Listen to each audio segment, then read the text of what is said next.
Okay, DIYers, welcome back.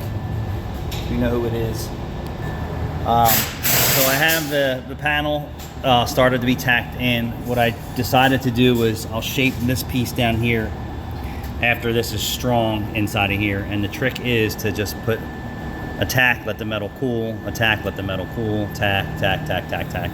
And you're just gonna keep tacking this all the way around until it's filled in. So you're gonna grind it down, take a look for some pinholes, and then just continue to tack it all the way in so it's one continuous piece of metal.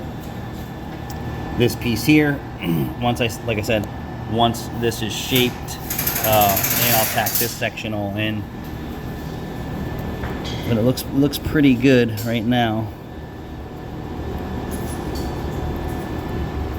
It looks pretty good. It's not horrible, this panel, but it could be better.